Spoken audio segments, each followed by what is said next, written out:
Today I would like to introduce a study skill, and it will help you to learn a subject or any kind of knowledge that you want. Because this is the end of the semester, I believe a lot of students are trying to prepare their finals. So I try to introduce these skills to help them to study in a more efficient way. Well, basically, it's not only a study skill, because if you just learn one subject, then you're quite familiar with these skills, and then you can apply to all subjects, and then you can combine the subjects that you have learned, and finally you will learn how to do the interdisciplinary study, and that's what I did for the last 10 years. So let me show you. I call this knowledge board. You put any noun in the center. For example, we put quantum mechanics. Now, to any noun, we always have definition. Of course, how to define the quantum mechanics or other kind of a noun here. And then, of course, you can find the historical background, okay, related to this,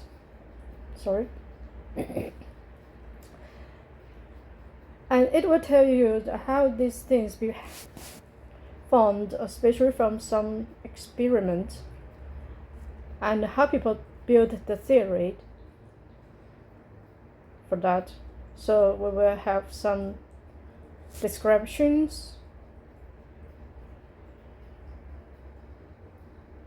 or formulation,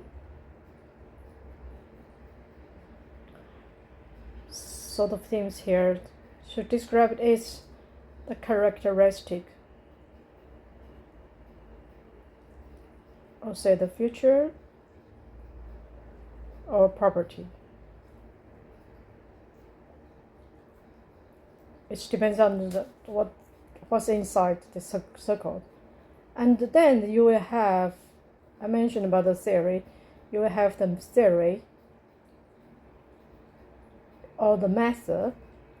It depends on what you put inside the circle.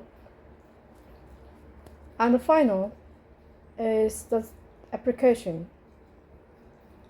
Where do people use this? It might in the industry, technology, or your daily life, and so on. Alright.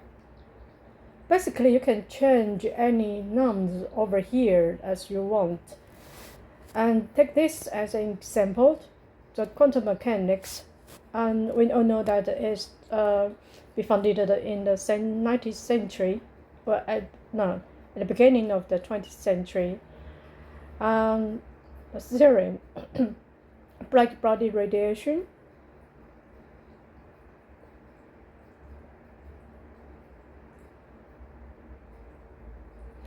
Okay, this is an experiment, and if you notice that it's not the noun, so you can put in a circle as well. Let me write down. You can put here inside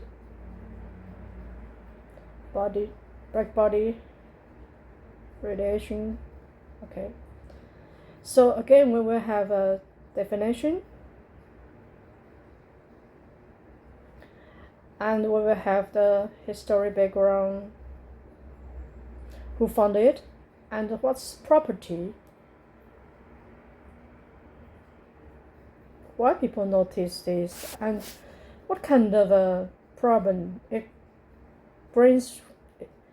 It be brought out by the people who found it, and force some people to find the new ways to describe it, or some method And what's the application? Okay, so I would say this is one of the element of range. We say that we can put into the second layer. Layer. All right. Second level.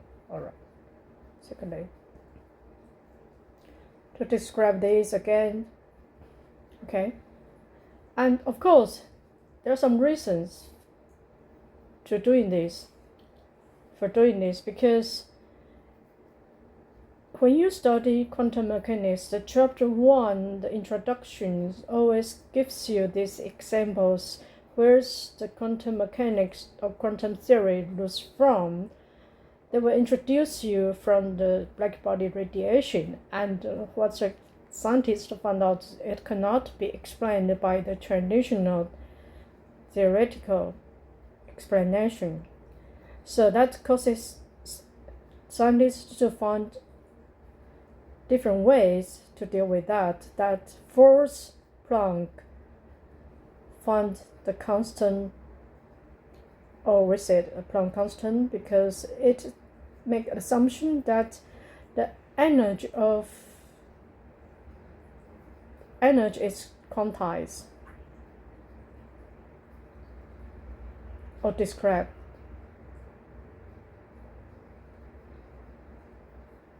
Sorry, bad spelling. This quite described. It's not continuous. So this is quite different than people think usually.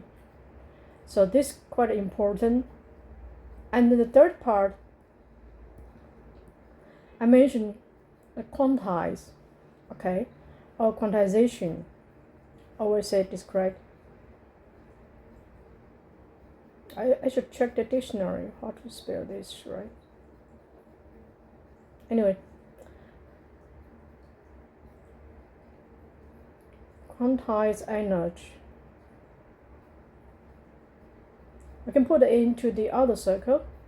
Okay, of course we can have the definition here. We can have the historical background, and you will find the lovely stories about photons and Einstein's explanation about the photon electron effect and the property as well,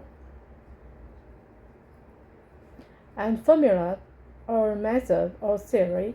We use the formula here, and application. Okay, this is the third level. All right, now if you construct this, let me use this color. This is the first level.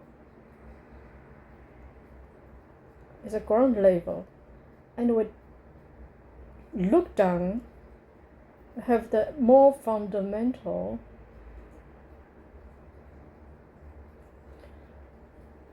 definition over here.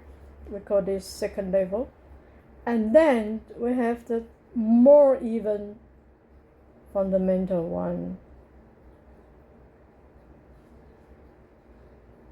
And if you keep doing this,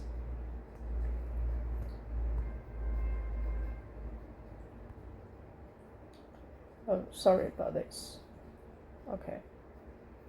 And if you keep doing this,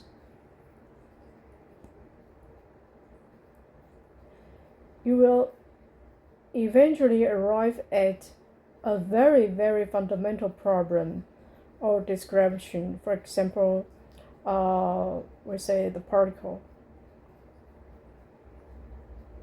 The definition again,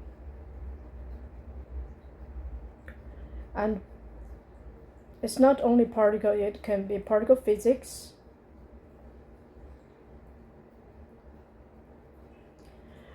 and the more fundamental norms over here, and almost you can find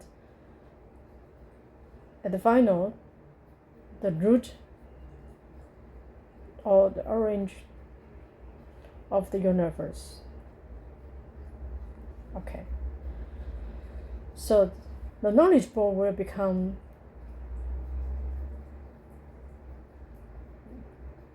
wrong spelling, sorry. It's barely can focus on today. Knowledge root or knowledge tree. Okay. But it's not root only, we can extend it. For example, from the application, we can have quantum computer now. And you can put aside, of course, you can have the definition and historical background, the property, method, and so on application. So basically it's extended from the center of quantum mechanics. And also from this part, you can have the parallel definition. For example, what does the operator means? Okay, if you know the operator, sort of like Hamiltonian momentum position. Okay, we can have parallel circles over here. So it basically will become trees. So if we go deep and deep, we will find the root. If we go to parallels, we will find the tree. So it becomes finally, well, usually I will call this knowledge map for the 2 dimension, and for 3 dimension I will call it knowledge world. Okay, so try to imagine that this is just like how to construct a building. We have this, the first floor and the second floor, and you can have the floor as much as you want. For example, 101 level. All right, and we can have a parallel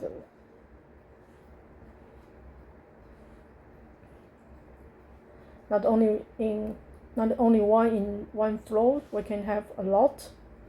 Okay, so that become the building. If you want to know what's the practical way to say the knowledge world. So why do I mention that? If you know these skills to learn knowledge, or we say a subject in this way, will help you to do the interdiscipline study, because we start from quantum mechanics. We all know it's a branch of physics, and from this we can have the experiments, we can have the theory, and we can have, let me skip the description of theory, we can have application. And as to this, we still can have deepened knowledge which can be used to different fields. For example, the photon electron effect can be used to the solar panel, or it's like panel, to have the energy from the light. Okay, so the particle physics or high energy physics or nuclear physics, we may have the nuclear power plant. I know not many people love it that, but we basically relate on this nuclear power plant. All right. Oh, just like our sun. Okay. So basically, you can learn not only physics but also engineering.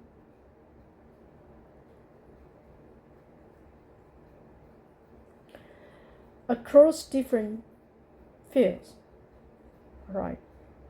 So I just give you a very short and quick introduction here, and try to practice by yourself. If you change the subject that you learned here, for example, because I teach in aerospace engineering department. So let me make an example here. Fluid dynamic definition. You have to explain what is flow. What is flow? Okay, basically I can make them become two different things. They will have their definitions over here. And then the historical background, of course, and properties. If we mention about flow, right, it will have the control volume. If we call it fluid, then we can have energy conservation or momentum conservation. We'll have sort of a property and the method to describe their behavior. You can see a lot of formula. And then you can have a lot of application, like what your textbook asks you to do. Maybe you have a flow from this, and we have the control volume over here, or we have the pressure over here, we have a temperature, and so on here, and to calculate how the mass rate comes in this volume. So I just propose a very quick introduction to how to utilize this knowledge map to the fluid dynamics, this subject. Okay, so please try by yourself, because only by practice by yourself then you can see how to utilize this and make it become the part of your learning friends. And if you're familiar with this as possible as you can, I do believe that you can learn things quickly in more inventive way. And good luck to your finals. Bye.